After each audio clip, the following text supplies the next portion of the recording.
Hello, this is another one of my videos on the universal house of justice in the Baha'i world in the decade 1963-73, this one dealing with the work of the hands of the cause. The primary source for the videos in this series is the book The Messages from the Universal House of Justice, 1963-1986. I'll give the reference to that in the notes below the video. There's also an old article that I co-wrote with Moojan Momen on the Baha'i faith in 1957-1988, which provides an idea of the context of these developments. In relationship to the hands of the cause, there are short biographies of all of the hands in the book by Baron Harper, Knights of Fortitude. There's also several biographies of individual hands, which I'm not going to give here. And in addition to that, there are individual entries in Bahaipedia, and in a few cases also in Wikipedia. There are also individual entries in my book, A Concise Encyclopedia of the Baha'i Faith. The photographs of the hands, which you'll see later in the video, come from the Baha'i Media Bank. Between 1951 and 1957, Shoghi Effendi had appointed 32 individuals to serve as hands of the cause. Of these, 5 predeceased him, 4 died during the period of custodianship from 1957 to 1963, and 1, Charles Mason Remy, was expelled from the faith as a covenant breaker. This left 22 hands working in the service of the faith in 1963 at the time of the House of Justice. Of these, further 5 died during the 1963-73 period, as you can see from that list.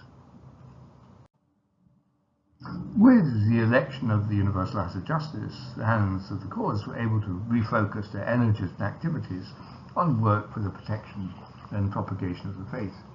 As before, a group of hands lived at the Baha'i World Center in Haifa, whilst the rest served in the 5 continents. The hands in Haifa coordinated the work of the hands as a whole and were available for consultation with the House of Justice as required, but they no longer had to exercise executive authority or be concerned with a mass of administrative work. The 5 hands in Haifa were as follows. First was Shoghi Effendi's widow, Ruhir Rabbani, originally Mary Sutherland Maxwell, widely known to the Baha'is as Amatul Baha'i Khanum. Then Abu Qasim Faizi, who had spent much of his life in the Arab world, and Ali Akbar Forotan, member of the Iranian NSA for many years, and then Paul Edmund Haney from the US, and Leroy Iowis again from the USA. The continental hands, if we can call them that, kept an eye on developments in their respective areas and directed their auxiliary boards until the formation of the boards of councillors in 1968. The whole body of the hands met periodically in Haifa, where they again consulted with the Universal House of Justice on matters of concern. Beyond their institutional function, the hands also represented an important emotional link with Shoghi Effendi and the vanished age of the living guardianship. What was probably now the major part of the hands' work was concerned with what the Baha'is refer to as the propagation of the faith. That's basically teaching the faith and inspiring the Baha'is around the world.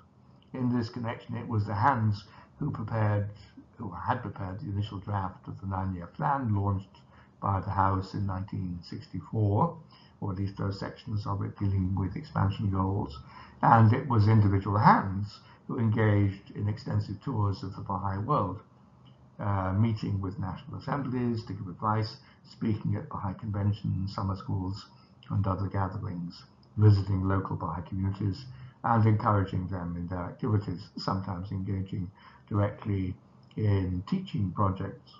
The importance of this aspect of the hand's work increased after the appointment of the continental boards of councillors, the hands becoming significantly freer to travel around, and many of them embarked on even more extensive journeys. The hands were also much involved in the work of proclaiming the faith to prominent people, including a number of heads of state. The other major responsibility of the hands was the protection of the faith, particularly from attacks against its internal integrity, what Baha'is term covenant breaking. The hands maintained the primary role in the expulsion and reinstatement of the covenant breakers.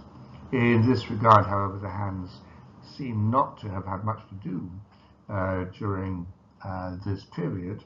Some Rimiite activity continued. These are the followers of Mason Rimi, who split into various factions, continued, but it was relatively marginal, and there were no new major challenges to the pattern of Baha'i administration and leadership. At a more minor level, one of the hand's duties was to be sensitive to any emergent disunities or losses of morale within the various Baha'i communities and identify problem situations. But in the absence of detailed studies, it's difficult to assess the extent and importance of any morale-building work by the hands during this work. Obviously, there's a lot of research still to be done on this period.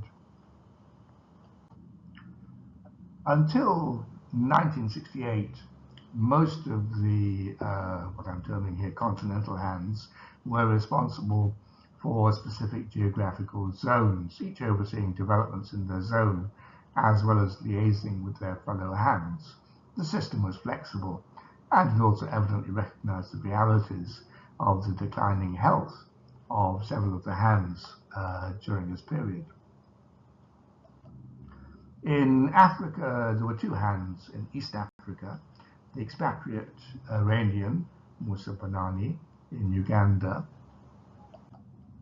and the native Ugandan Enoch Olinga in Kenya.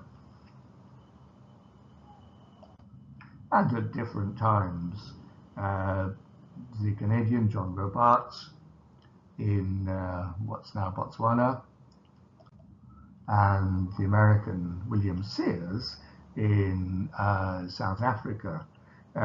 When the Continental Boards of Councillors were formed in 1968, Mr. Banani convened the initial meeting for the Central and East African Board, whilst Mr. Olinga convened the meeting for the South African Board.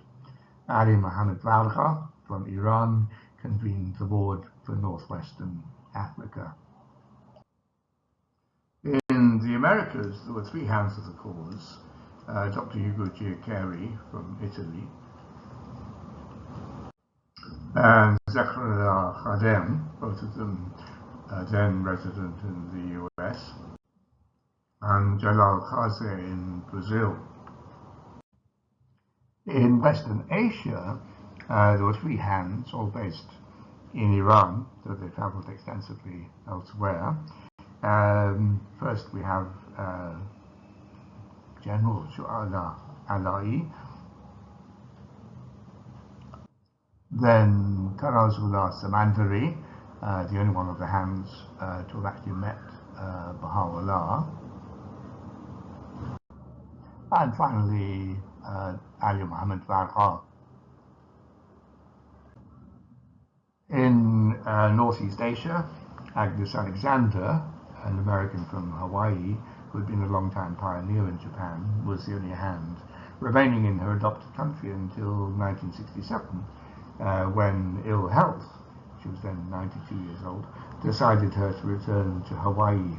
The Northeast Asian Board was convened in her absence by John Robarts from Canada. In Southeast Asia, the only hand was Munaftullah Muhajir, pioneer to the Mentawai Islands in Indonesia, and he was also the convener of the first meeting of the councillors for that region. In Australasia, the only hand and the convener of the first councillors meeting was Collis Featherstone. And in Europe, there were 4 hands. In Britain, Hassan Baliuzi and John Ferraby. And in Germany, Dr. Hermann Grossmann and Dr. Adalbert Muschlegel. Ill health prevented Baliuzi and Grossmann from travelling, so Ferraby and Muschlegel shared the work of visiting and encouraging the Baha'is between them. Muschlegel convened the first meeting of the European councillors. So that's, in case you want a reference, that's a list of the names of the hands in various regions. So many thanks to you for listening to the video, and particular thanks to my patrons for their kind support and encouragement. Without them, I wouldn't be able to make these videos.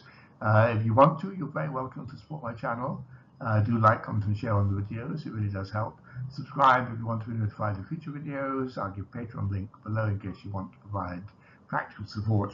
Next week we'll move on to the second and final part of this short description of the work of the Hands of the Cause during this period.